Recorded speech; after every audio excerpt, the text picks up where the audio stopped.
आज ये मुद्दा जो है वो इलेक्शन कमीशन ऑफ इंडिया को जो बीजेपी ने लगातार कंप्लेंट्स दी गई, ऑब्जर्वेशंस दी हैं, उसके ऊपर हमारे कांग्रेस प्रेसिडेंट को ईसीआई ने एक लेटर लिखा है। उसके तहत उन्होंने कहा है कि पैरा 20 सेक्शन 9 उन्होंने कहा है, ईसीआई ने ऑब्जर्वेशन दी है, साथ साथ निर्देश भी दिए हैं कि स्टार कैंपेनर्स पॉलिटिकल प्रोपेगेंडा के समय डिफेंस फोर्सेस के ऑपरेशनल चीज़ों के ऊपर बातचीत नहीं करेंगे।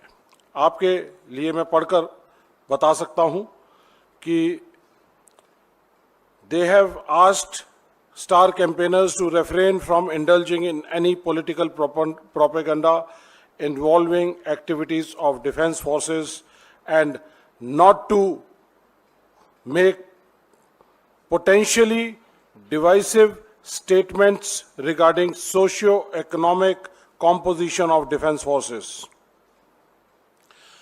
मोदी जी जब जब फंसते हैं तो वो कोई ना कोई सहारा ढूंढते हैं। पहले वो डिफेंस का सहारा ढूंढते थे, डिफेंस फोर्सेस के पीछे जाकर छुपते थे, और अब इलेक्शन कमीशन ऑफ इंडिया के जरिए एक डायरेक्शंस इशू करवाई गई। इसके साथ साथ मैं आपका ध्यान मॉडल कोड ऑफ कंडक्ट इसके अंदर model code of conduct for the guidance of political parties and candidates, general conduct, इसके बारे में पैरा नंबर 2 ये बड़ा क्लियर कहता है, criticism of other political parties when made shall be confined to their policies and programs, past record and work। तो हम जो बात कर रहे हैं वो सिर्फ और सिर्फ पॉलिसी के बारे में बात कर रहे हैं। हमारी डिफेंस फोर्सेस तीनों सेनाएं सक्षम हैं, बहुत बेहतरीन काम कर रही हैं, हमारे बॉर्डर्स को सेफगार्ड कर रही हैं, नेशनल सिक्योरिटी बहुत बढ़िया है, लेकिन उनके हाथ कमजोर करने का काम मोदी सरकार ने किया है। अग्निपथ जैसी एक योजना लेके आए जिसके तहत वो अनट्रेन्ड सोल्जर्स को देश की सेनाओं में भेजने का काम कर रहे हैं। अग्निपथ योजना एक पॉलिसी है और हम इस पॉलिसी को चैलेंज कर रहे हैं, बार बार उठा रहे हैं। पिछले 1 साल से लगातार हम हर प्लेटफॉर्म पर हर जगह बता रहे हैं कि ये देश की सुरक्षा के लिए हितकारी नहीं है, देश की सेना के लिए, देश के सैनिकों के लिए और देश के युवाओं के लिए हितकारी नहीं है। जब ये किसी की भी हितकारी नहीं है तो ये एक पॉलिसी पैरालिसिस है। इस पॉलिसी को हम चैलेंज कर रहे हैं, करते रहेंगे, और जब 4 जून को हमारी सरकार बनेगी तो हमने अपने न्याय पत्र के अंदर शामिल किया है कि हम अग्निपथ योजना को डिफेंस सेक्शन के अंदर हमने कहा है कि कांग्रेस अग्निपथ योजना को खत्म कर देगी। हमारे सभी स्टार प्रचारक इसी बात का जिक्र हर जगह, हर प्लेटफॉर्म पर कर रहे हैं कि ये योजना, ये स्कीम, ये पॉलिसी सुरक्षा के लिए, सैनिकों के लिए, सेनाओं के लिए सही नहीं है। इसलिए इसको जाना होगा और इसको खत्म करना होगा। ये हमारे उस समय के chief of army staff general Naravane ने अपनी किताब के अंदर इसका जिक्र किया है और कहा है कि अग्निपथ योजना हमारे सबके लिए, तीनों सेनाओं के लिए एक तीनों सेनाओं के लिए ये शौक के तौर पर आया था। इसका मतलब ये योजना सेनाओं से या उनसे पूछकर लागू नहीं की गई थी। ये योजना प्रधानमंत्री कार्यालय में आनन फानन में बनाई गई और उसको लागू किया गया। तो ये एक पॉलिसी है, ऑपरेशनल एक्टिविटी नहीं है। ये मैं आप लोगों को सबको इस बारे में बताना चाहता हूं कि ऑपरेशनल एक्टिविटी क्या होती है। हमारी फोर्सेस काम कर रही हैं और उनके ऊपर हम टिप्पणी करें, उनके ऑपरेशंस का फायदा उठाएं या फिर हम उनके ऑपरेशंस के नाम पर वोट मांगे। और यह काम हमारे मौजूदा प्रधानमंत्री मोदी जी ने 2019 के इलेक्शन के अंदर बाखूबी किया, जब पुलवामा में हमारे 40 जवान शहीद हुए थे और उसके बाद बालाकोट के अंदर स्ट्राइक की गई थी। तो मोदी साहब ने चुनावी रैलियों के अंदर कहा कि फर्स्ट टाइम वोटर्स के वोट क्या हमें मिल सकते हैं, क्या उन शहीदों के नाम हो सकते हैं, क्या पुलवामा के शहीदों के नाम हो सकते हैं या फिर बालाकोट की स्ट्राइक के नाम हो सकते हैं। यह वीडियो मैं आपको दिखाना चाहूंगा, आपकी यादों को तरोताजा करना चाहूंगा। मोदी जी ने 2019 की चुनावी रैलियों के अंदर यह वीडियो लगातार अपनी चुनावी रैलियों में कहा था।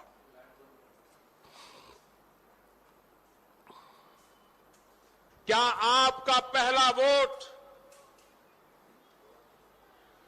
पाकिस्तान के बालाकोट में एयर स्ट्राइक करने वाले वीर जवानों के नाम समर्पित हो सकता है क्या? मैं मेरे फर्स्ट टाइम वोटर से कहना चाहता हूं कि आपका पहला वोट पुलवामा में जो वीर शहीद हुए, उन वीर शहीदों के नाम आपका वोट समर्पित हो सकता है क्या? मैं फर्स्ट टाइम वोट। तो साथियों, ये है सेनाओं के काम करने के ऊपर आप वोट मांगते हैं, उनकी एक्टिविटीज के ऊपर वोट मांगते हैं। हमारी देश की सेनाएं 1947 से लेकर आज तक 1948 में, 62 में, 71 में, कारगिल युद्ध के अंदर सब जगह बेहतरीन प्रदर्शन करते रहे, कभी उसके ऊपर वोट नहीं मांगे गए।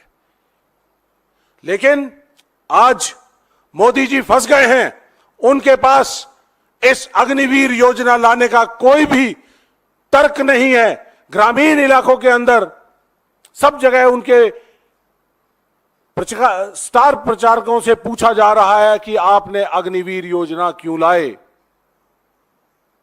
तो आज उनके पास तोड़ नहीं है, एक भी लाभार्थी नहीं है उनके पास। हर योजना का लाभार्थी दिखाते हैं लेकिन इस योजना का कोई लाभार्थी नहीं है। तो मोदी जी आप फंस चुके हैं। इसके साथ साथ जो मॉडल कोड ऑफ कंडक्ट है और ईसीआई की गाइडलाइंस, वो कहती हैं कि हम न्यू पॉलिसीज के बारे में बात कर सकते हैं, हम होप आगे आने वाले समय में क्या करेंगे उसकी होप के बारे में बात कर सकते हैं। तो हम अपने देश की सेना को, सुरक्षा को और युवाओं को और सैनिकों को यह होप देना चाहते हैं कि कांग्रेस पार्टी 4 जून को सरकार बनाएगी तो अग्निपथ योजना को रद्द करेगी और अग्निपथ योजना के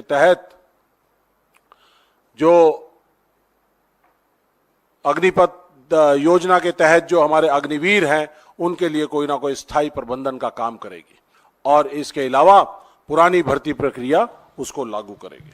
तो साथियों, हमारे को सबको यह जानना जरूरी है कि अग्निपथ योजना जो है ये देश की सुरक्षा के लिए डैमेजिंग है। इसने हमारे देश में 2 तरह के क्लासेस फौज के अंदर, यूनिफॉर्म के अंदर पैदा कर दिए हैं, जिसको हम बोलते हैं हैव्स और हैव नॉट्स। कुछ वंचित जो अग्निवीर हैं और कुछ लोग वो जो रेगुलर सैनिक है, जो शहादत के समय पे उनको सब चीज मिलेगी।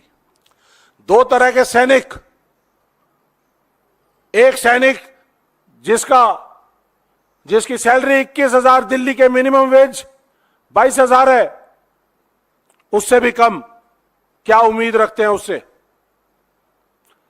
और 4 साल की नौकरी, 17 साल में भर्ती, 21 साल में रिटायर।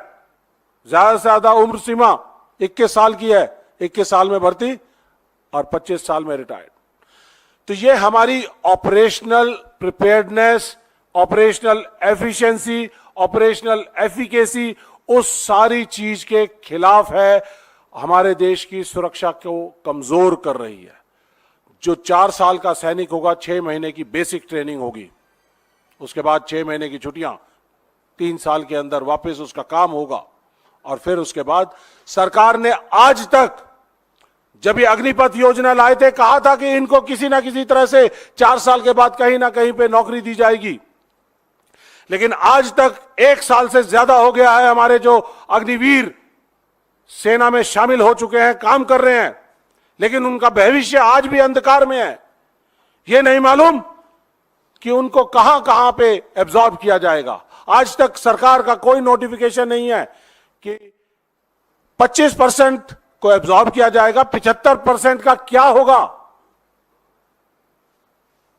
हमारे देश में रेगुलर सैनिक के तौर पे 75,000 हर साल भर्तियां होती थी, उसको कम कर कर इन्होंने 46,000 कर दिया, और अग्निवीर भर्ती कितने हुए? 40,000, और 40,000 में से 5,000 छोड़कर चले गए तो 35,000 बचे। तो साथियों, आज ये हालात हैं कि हमें 2.5 फ्रंट बैटल लड़नी पड़ रही है। पाकिस्तान का 1400 किलोमीटर का बॉर्डर, 3800 किलोमीटर का चाइना का बॉर्डर, 6500 किलोमीटर की समुद्री सीमाएं, और उसके बाद इंटरनल सिक्योरिटी। हमें रेगुलर सैनिक चाहिए देश की सुरक्षा को चाक और चौबंद रखने के लिए। हमें 4 साल के सैनिक नहीं चाहिए जिनका भविष्य भी अंधकार में है। जब सैनिक सरहद पर खड़ा होता है तो उसको मालूम होता है कि मैं देश के लिए कुर्बान हो रहा हूं, तो मेरे पीछे मेरा देश, मेरे परिवार का, मेरे बच्चों का, सबका ध्यान रखेगा। और अगर जो ये इन्होंने 2 हिस्से हमारे देश के कर दिए, हमारे सैन्य के 2 हिस्से कर दिए, हैव्स और हैव नॉट्स, उसके बारे में आप सबको बहुत अच्छी तरह से जानकारी है। और इस रिड्यूस्ड इनटेक की एक और स्टोरी आपको बता दूं कि जिस तरह से 2019 और 22 के बीच में हर साल 75,000 सैनिक आने चाहिए थे, वो नहीं आए। उनकी भर्तियों को रद्द कर दिया गया, अग्निपथ योजना को ले आए, और 1.5 लाख बच्चे जो सिलेक्ट हुए थे उनको अग्निपथ के नाम पे उसको बाहर कर दिया गया। और जब बाहर कर दिया तो वो 1.5 लाख बच्चे आज लड़ाई लड़ रहे हैं। कांग्रेस पार्टी उनकी लड़ाई लड़ रही है, जय जवान कैंपेन उनके लिए चला रही है, और उसके लिए हमने कहा है कि उन 2019 से लेकर और 22 के बीच में जो भर्तियां हुई थी उन सबको हम उनका भर्ती प्रक्रिया को कंप्लीट करेंगे। हमने सड़क से संसद तक उनकी लड़ाई लड़ने का वायदा किया था कांग्रेस पार्टी ने, जननायक हमारे राहुल गांधी जी ने, तो हम सड़क पे भी उनके साथ लड़ाई लड़ी, आप सबने देखा। और उसके साथ साथ हमने संसद में बहुत उठाने का काम किया, जय जवान कैंपेन चलाई, और उसके बाद हम कोर्ट के अंदर लीगल बैटल भी इसके लिए लड़ रहे हैं। तो साथियों, एक और जो बात बीच में आई थी कि शायद जब ये योजना लेके आए थे तो उसमें पैसे की कमी करना चाहते थे, कटौती करना चाहते थे। आपको मालूम होगा कि हमारे देश ने 4 लड़ाइयां लड़ी हैं, और उस समय हमारे इकोनॉमी आज की तरह उतनी मजबूत नहीं थी, बजटरी प्रोविजंस उतने नहीं थे। लड़ाइयां भी लड़ी, मॉडर्नाइजेशन भी किया, टैंक्स भी नए लेके आए, जहाज भी लेके आए, मिराज लेके आए, MiG-29 लेके आए, तमाम तरह के अलग अलग जहाज लेके आए, शिप्स लेके आए, फ्लीट कैरियर लेके आए। रेडार्स बनाए, डेवलपमेंट के लिए पब्लिक सेक्टर अंडरटेकिंग्स को क्रिएट किया, एक स्पेस वॉरफेयर के प्रोग्राम्स लेके आए, मिसाइलें डेवलप की, पृथ्वी, अग्नि, लॉन्ग रेंज मिसाइल, 10-10 हजार किलोमीटर की मिसाइल, न्यूक्लियर मिसाइल्स डेवलप की। और तब भी हमारी सेना रेगुलर सैनिक थे, बजटरी प्रोविजंस की कोई कमी नहीं थी, मॉडर्नाइजेशन लगातार चल रही थी। और आज इस न्यू इंडिया में एक नई चीज देखने को आई है कि शायद ये पैसा बचाना चाहते हैं। पैसा बचाने के लिए अग्निपथ योजना देश की सेनाओं के ऊपर थोपी गई थी। तो क्या मोदी जी, आपकी सरकार के पास देश की सुरक्षा के लिए और देश को सुरक्षित रखने के लिए, सेना पे खर्च करने के लिए आपके पास बजट नहीं है? आप तो ट्रिलियन इकोनॉमी की बात करते हैं, लेकिन आप अगर मॉडर्नाइजेशन के लिए कहते हैं पैसा नहीं है, उसके लिए हम जो है 4 साल के मात्र सैनिक लेके आना चाहते हैं, हम पेंशन और ग्रेच्युटी और इस सारी चीज को बचाना चाहते हैं, तो ये गलत कॉन्सेप्ट है। ये पॉलिसी ही बुनियादी तौर पे गलत है, इसलिए हम इस पॉलिसी के बारे में हर जगह जिक्र कर रहे हैं, कह रहे हैं कि ये पॉलिसी देश के लिए सही नहीं है, तो इसको पॉलिसी को जाना पड़ेगा। तो आप लोगों को एक और चीज बताना चाहूंगा, जहां तक बात है ट्रेनिंग की, क्योंकि ट्रेनिंग कम हो रही है। हमारे अभी तक 11 अग्निवीर शहीद हो चुके हैं, और 11 अग्निवीर जो शहीद हुए पिछले 1 साल में, 1 साल से भी कम समय में, उनमें से 7 लोग ऐसे हैं जिनकी संदिग्ध हालातों में मौत हुई है। संदिग्ध हालात का मतलब कि शायद गोली लगने से हुई है, लेकिन शायद वो सुसाइड हो सकते हैं या कोई और चीज हो सकती है। जब आप फौज की ट्रेनिंग को छोटा कर देंगे, 1.5 साल बेसिक ट्रेनिंग होती है, मेंटली रोबस्ट सोल्जर तैयार करते हो, फिजिकली रोबस्ट सोल्जर तैयार करते हो, ऑल वेदर सोल्जर तैयार करते हो, तो उसके अगर ट्रेनिंग को कम कर देंगे तो हो सकता है कि वो मेंटली उतना रोबस्ट सोल्जर तैयार ना कर पाओ, जो कि देश की सुरक्षा के लिए तकलीफ देह है। और इसीलिए सेना ने एम्प्लॉयबिलिटी रेस्ट्रिक्शंस निकाली कि हमारे देश के जो अग्निवीर हैं उनको, क्योंकि वो फुली ट्रेन नहीं है, तो इसलिए हम उनको ऑल वेदर सैनिक के तौर पे इस्तेमाल नहीं कर सकते, इंडिपेंडेंटली कहीं अकेले डिप्लॉय नहीं कर सकते, हार्श कंडीशंस में नहीं डिप्लॉय कर सकते, और सेंसिटिव लोकेशंस के अंदर नहीं डिप्लॉय कर सकते। तो ये कैसे सैनिक हम तैयार कर रहे हैं? और अब जो फीडबैक आ रहा है, अभी आपने देखा होगा रिसेंटली, अगर आप लोग फॉलो कर रहे हैं, तो सेनाओं ने कहा, सेनाओं के बीच में से बात आई कि एक सर्वे किया जाए कि इनकी ट्रेनिंग का ऑडिट हो, ट्रेनिंग कैसे हो रही है, क्या हम जो चाहते थे वैसे हम सैनिक तैयार कर पा रहे हैं, क्या इनटेक ठीक हो पा रहा है, क्या, और तमाम तरह की समस्याओं को लेकर एक इवैल्यूएशन के लिए सर्वे किया जा रहा है। यह सर्वे इस स्कीम को लाने से पहले करना चाहिए था, पायलट प्रोजेक्ट करना चाहिए था, जो उन्होंने नहीं किया। हमारी देश की सेनाओं पे पहले अग्निपथ जैसी योजना ये थोप दी जो सेनाओं ने नहीं मांगी थी, और आज आप 1 साल के बाद, क्योंकि समस्याएं यूनिटों में आ रही हैं, समस्याएं आ रही हैं, तो अब उसके ऊपर सर्वे करना चालू कर रहे हैं। और अब एक और नई चीज इन्होंने ऐड की है कि जो जवान हमारे भर्ती होंगे उन जवानों का साइकोलॉजिकल टेस्ट भी किया जाएगा। तो ये तमाम तरह की चीजें हैं जो आप सब लोगों के बीच में लेके जानी चाहिए। तो साथियों, जहां तक बात है इलेक्शन कमीशन ऑफ इंडिया की, उन्होंने जो डायरेक्शंस दी हैं हमको, उनको पूरी तरह से फॉलो करते हुए सेनाओं के कार्य के ऊपर, कार्यक्रम के ऊपर, सेनाओं के काम करने के तौर तरीके के ऊपर, ऑपरेशनल प्रिपेयर्डनेस के ऊपर या उनकी एक्टिविटीज के ऊपर हम कोई बात नहीं करते हैं, लेकिन पॉलिसी बनाना लेजिस्लेचर का बेसिक काम है, रिस्पॉन्सिबिलिटी एंड ड्यूटी है। तो ये पॉलिसी प्रोविजंस का मैटर है, इसलिए हम इसको लगातार इस बात को, इस पॉलिसी को, अग्निपथ को की पॉलिसी को उठाते रहेंगे। और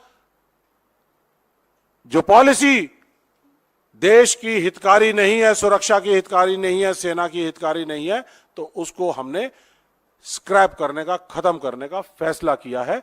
और इस फैसले के साथ हम अडिग हैं, देश की सेनाओं के साथ हैं, देश के सैनिकों के साथ हैं, और उनके काम और जुनून उसको सलाम है। धन्यवाद।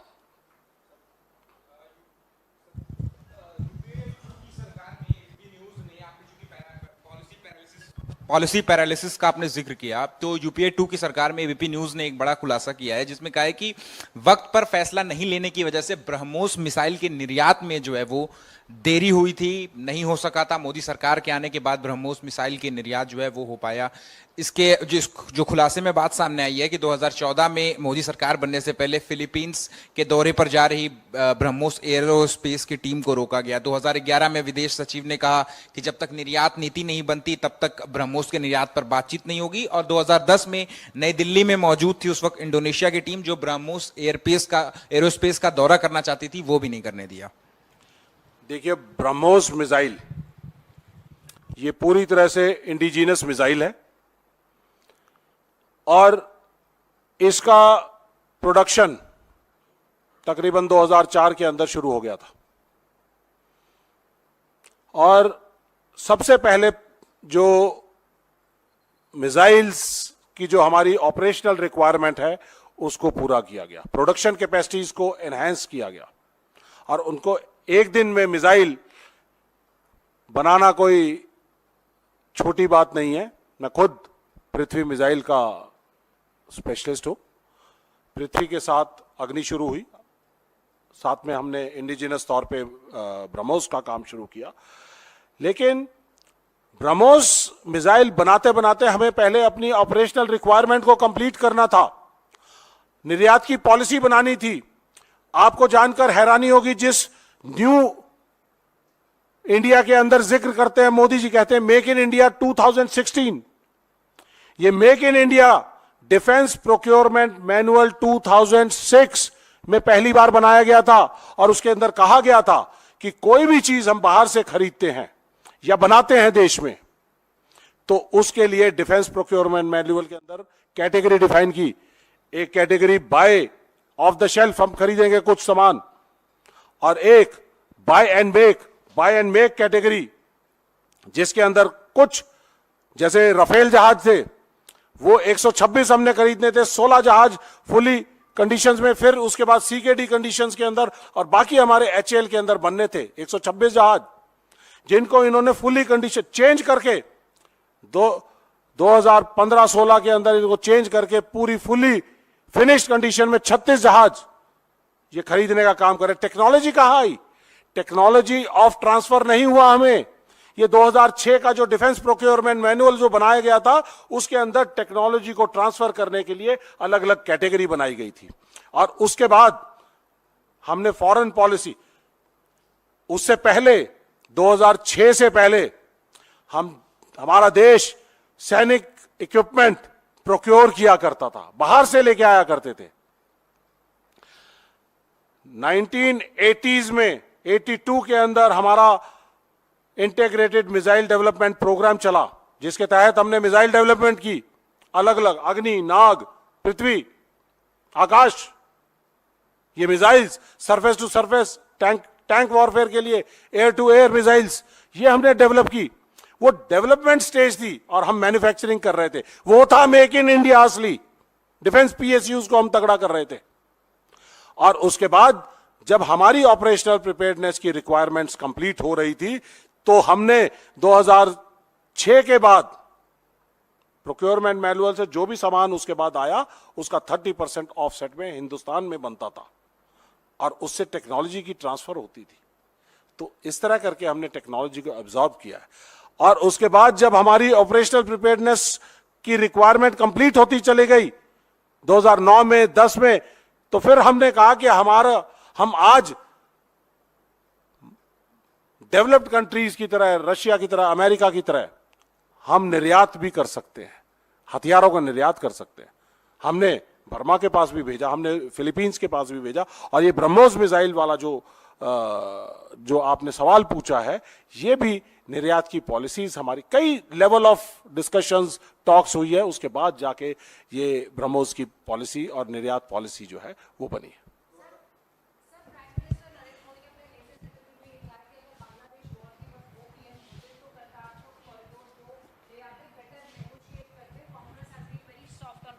What do you have to say on this? जिस कांग्रेस पार्टी की आयरन लेडी इंदिरा गांधी जी ने यूएस के प्रेसिडेंट निक्सन के सामने कहा कि हम अपनी सेफ्टी और सिक्योरिटी के लिए फैसले हम अपने आप लेंगे, आपके थोपे हुए फैसले नहीं लेंगे। उस समय भारत की डिफेंस फोर्सेस आज की तरह मॉडर्न नहीं थी। उसके बावजूद उन्होंने फैसला लिया, 1971 के अंदर फैसला लिया। मार्च में उन्होंने ये फैसला लिया, मार्च 1971 के अंदर, और पाकिस्तान में उस समय चुनाव हो रहे थे। 26 मार्च 1971 को पार्लियामेंट का उनका फैसला हुआ। शेख मुजीबुर रहमान, वो बांग्लादेश के प्रधानमंत्री, पाकिस्तान के ईस्ट और वेस्ट पाकिस्तान दोनों के प्रधानमंत्री बनने जा रहे थे, लेकिन क्योंकि वो बांग्लादेश ईस्ट पाकिस्तान के थे, उनको नहीं बनने दिया। तो ऐसे में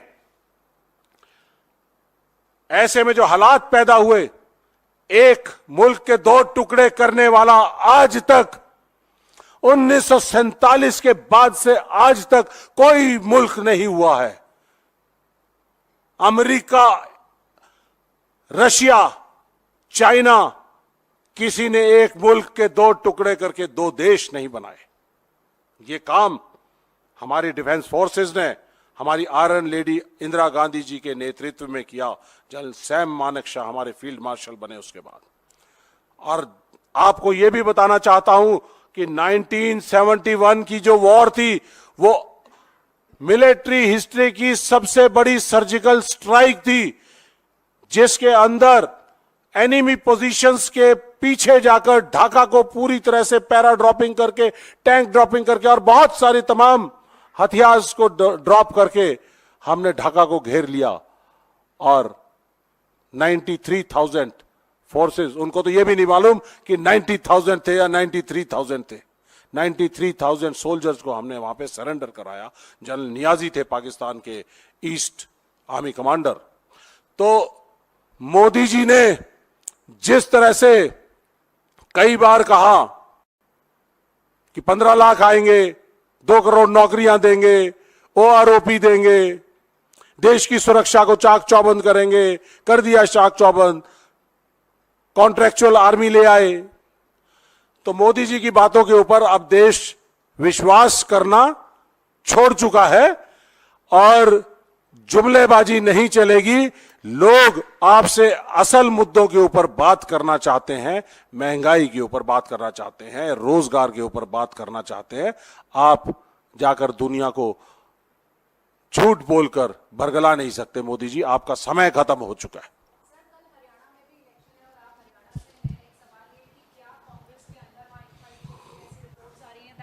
Congress is divided between two camps, especially in Haryana.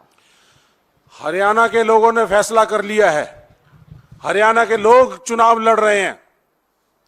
Congress party के फेवर में लहर है और आप 4 जून को देख लीजिएगा, जब फैसला आएगा तो सबके जो टीका टिप्पणियां सब बंद हो जाएंगी। कांग्रेस पार्टी 10 की 10 सीट जीतने जा रही है। मैं पिछले कई दिनों से हरियाणा के एक एक लोकसभा क्षेत्र के अंदर जाकर मैंने प्रचार किया, सैनिकों के, पूर्व सैनिकों के प्रोग्राम किए हैं। और ये जो अग्निपथ योजना और हमारे जो 5 गारंटियां हैं, ये जंगल की आग की तरह फैल चुके हैं, हर घर के अंदर प्रोलिफरेट कर चुके हैं, और एक ही मत बाहर निकल कर आ रहा है कि कांग्रेस पार्टी को 10 की 10 सीटें जिताकर भेजनी है। तो ये बीजेपी और बाकी लोग कुछ भी कह सकते हैं, इन फाइटिंग की बात कर सकते हैं और बहुत सारी बातें कर सकते हैं, लेकिन उनका हरियाणा से जाना तय है।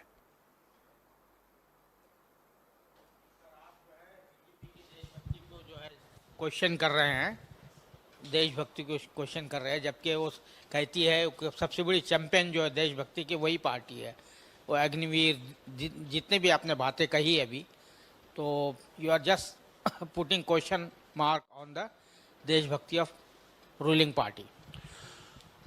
जी, मोदी जी का राष्ट्रवाद, मोदी जी का देश प्रेम, मोदी जी का सेना के प्रति जो प्रेम है, वो सिर्फ यूनिफॉर्म पहनकर दराज में, कारगिल में, सियाचिन में जाकर उनके साथ चाय पकौड़ा खाने का या उनके साथ खड़े रहने का है। लेकिन जब वो वापस आते हैं, आपको याद होगा, आपको याद दिलाना चाहूंगा, 29 सितंबर 2017 को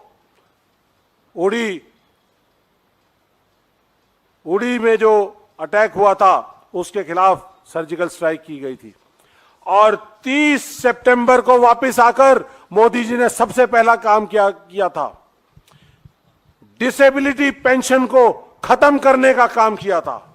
मात्र एक दिन बाद। यह उनका देशभक्ति है, यह उनका सेना का प्रेम है। उसके बाद हम लोगों ने प्रोटेस्ट किया, वापस लेना पड़ा उनको।